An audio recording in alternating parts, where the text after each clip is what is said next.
Stress বা মানসিক চাপে ভুগছেন আর তার সাথে খেয়াল করছেন যে মাথার প্রচুর চুল ঝরতে আরম্ভ করেছে ইদানিংকালে, আপনি একা নন, আপনার মতো অনেকেই কিন্তু বর্তমান যুগে এই সমস্যায় আক্রান্ত।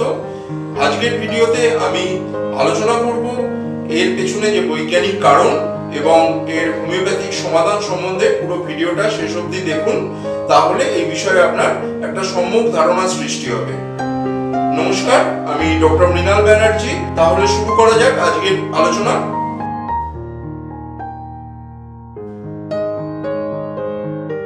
আপনি বুঝবেন কি করে আপনার এই স্ট্রেস রিলেটেড হেয়ার ফল হচ্ছে? যদি আপনি হঠাৎ কোনো মানসিক চাপে আছেন বেশ কিছুদিন ধরে, এই অবস্থায় আপনি দেখলেন আপনার চিরুনিতে প্রচুর পরিমাণে চুল আসতে আরম্ভ করেছে, বা আপনার টাওয়েল বিছানার বালিশে যদি দেখছেন অতিরিক্ত পরিমাণে চুল আসতে আরম্ভ করেছে, এটা আমরা আইডিয়া করে থাকি যে এক্ষেত্রে স্ট্রেস একটা ইম্পর্টেন্ট কারণ যার জন্য এই সমস্যাটা হয়। সেক্ষেত্রে মাথার এই যে অঞ্চলটা, এই অঞ্চলটাতে চুলটা হঠাৎ করে পাতলা হয়ে যাচ্ছে, হ্যাঁ, এটা কিন্তু আপনার ফ্রন্টাল হেয়ারলাইন রিসিড বা মেল প্যাটার্ন বল্ডনেস যেভাবে শুরু হয় এই রকম নয়, একটা ডিফিউজ হেয়ার লস, আমরা স্ট্রেস জনিত কারণে যে হেয়ার লস সেখানে আমরা খেয়াল করে থাকি। আমাদের মাথার চুলের একটি লাইফ সাইকেল আছে, অ্যানাজেন, ক্যাটাজেন এবং টেলোজেন। এই ব্যাপারটা সম্পূর্ণভাবে আপনাদেরকে প্রথমে বুঝতে হবে। অ্যানাজেন হলো চুলের বৃদ্ধির পর্যায়, এটি 2 থেকে 7 বছর অবধি স্থায়ী হয়ে থাকে। এই অবস্থায় চুলটা স্বাভাবিকভাবে বাড়তে থাকে। এরপরে আসি ক্যাটাজেন পর্যায়ে নিয়ে, এটি 2 থেকে 3 মাস স্থায়ী হয়। এই অবস্থায় চুলের বৃদ্ধিটা বন্ধ থাকে। সবশেষে টেলোজেন পর্যায়, এটি বিশ্রাম পর্যায়। এই অবস্থায় কিন্তু চুলটা ঝরে। এইখানে কিন্তু স্ট্রেসের ব্যাপারটা কাজ করে। আমরা যখন অতিরিক্ত স্ট্রেসের মধ্যে থাকি তখন আমাদের শরীরে কর্টিজল বলে একটি হরমোন উচ্চ মাত্রায় নিঃসৃত হয়। এর সাথে অ্যাড্রিনালিন বলে আরেকটি হরমোনও উচ্চ মাত্রায় নিঃসৃত হয়। এই হরমোনগুলি আমাদের শরীরের এই জরুরি অবস্থার জন্যই অতিরিক্ত মাত্রায় নিঃসৃত হয়। কিন্তু দীর্ঘদিন ধরে যদি আপনি এই স্ট্রেসে ভুগতে থাকেন, তাহলে এই যে কর্টিজল হরমোন, এটি চুলের যে অ্যানাজেন ফেজ থেকে ডাইরেক্ট টেলোজেন ফেজে কনভার্ট করিয়ে দেয় হেয়ার ফলিকেলগুলোকে। সেই জন্য 3 থেকে 4 মাস পরে অনেকের ক্ষেত্রে দেখা যায় যে এই চুলটা অতিরিক্ত মাত্রায় ঝরতে আরম্ভ করে এবং হঠাৎ করে মাথার প্রায় 40 থেকে 60 ভাগ চুল একই সঙ্গে ঝরতে আরম্ভ করে। সংক্ষেপে এই মানসিক চাপ বা স্ট্রেস আমাদের চুলের জীবনচক্রকে ব্যাহত করে, চুলের গোড়াকে দুর্বল করে দেয় এবং চুল অতিরিক্ত মাত্রায় ঝরার জন্য দায়ী। এছাড়া ট্রাইকোটিলোমেনিয়া বলে আরেকটি সমস্যা আছে, যেমন অতিরিক্ত স্ট্রেসের কারণে মানুষ অজান্তে নিজের চুল নিজেই ছিঁড়ে ফেলে। এইভাবেও কিন্তু অনেকের হেয়ার ফল হওয়ার আমরা ঘটনা দেখেছি। তো এই জিনিসগুলো কিন্তু আমাদেরকে রিভার্স করতে হবে, তা না হলে এই সমস্যার থেকে কিন্তু আমরা বেরিয়ে আসতে পারবো না। অ্যালোপেশিয়া এরিয়াটা বলে আরেকটি অটোইমিউন ডিজিজ, যার পেছনের এক্সাক্ট কারণটা হয়তো আমরা এখনো জানি না, কিন্তু দেখা গেছে স্ট্রেসের কারণে কিন্তু অনেকের অ্যালোপেশিয়া এরিয়াটা ডেভেলপ করা শুরু হয়। এখন আমরা কিভাবে এই স্ট্রেস থেকে বেরিয়ে আসতে পারি তার জন্য কিছু টিপস দিচ্ছি।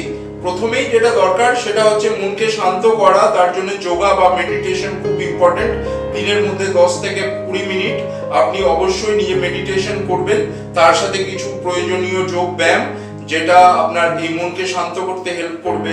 আমি সাজেস্ট করব দিনে 10 থেকে 20 মিনিট অবশ্যই আপনারা যোগা এবং মেডিটেশনের জন্য সময় ব্যয় করুন।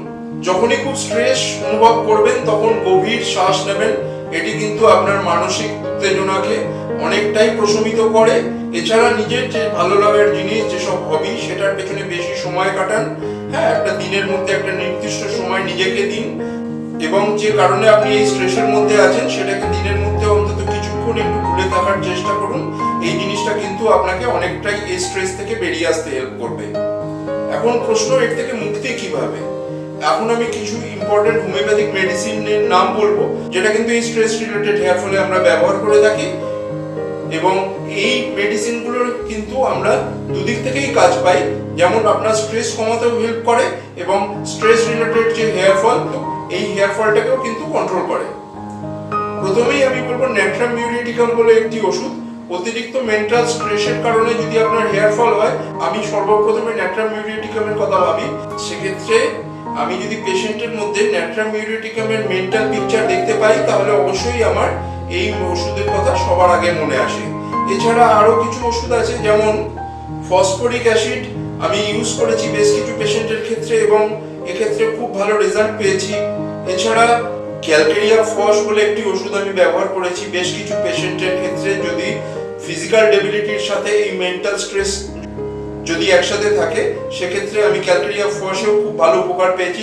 সিপিয়া বলে আরেকটি ওষুধের কথা না বললেই নয়, এটি ফিমেলদের স্ট্রেস রিলেটেড অনেক কেসে আমি খুব ভালোভাবে ব্যবহার করেছি এবং খুব ভালো রেজাল্ট পেয়েছি।